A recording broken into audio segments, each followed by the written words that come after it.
Yes, owner training service dogs is a real thing, and it varies by country as to what's allowed. So I'm going to speak to Canada first because it's the one that I know because I'm Canadian. I will preface this by saying Theo, my service dog, is not owner trained because I could not do it. Like, I knew I was not capable of it. I am not a good authority figure. It's just not something I'm good at. I needed help. So basically, what owner training is that you source a puppy yourself, you train them. Sometimes that is with videos online, sometimes that's just using your instincts. It means that you are completely doing it on your own. Now, most people do kind of a hybrid where it's like it is technically owner trained, but they added in some training elements, maybe did like 2 sessions with a like service dog trainer or something, but they're not certified by the trainer. Then we have like trained dogs from a service dog trainer who is accredited in Canada. There are not many of these. It's hard to find, to be honest, and it's expensive as hell.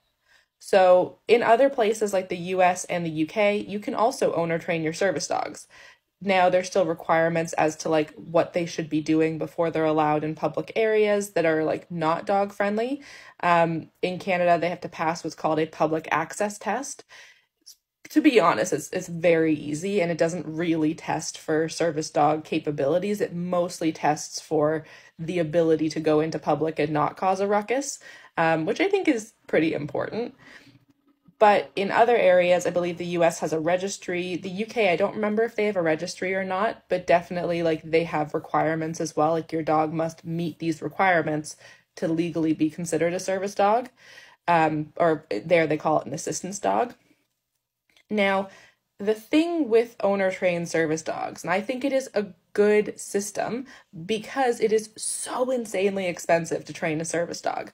It is even with like in Canada, you can get like disability benefits to try and help cover some of your service dog costs. It doesn't do a great job. For me with Theo, I don't qualify for disability like benefits for that. What I can do is take all of his costs at the end of the year and then put them towards my medical expenses on my taxes, and then you get a percentage of it back.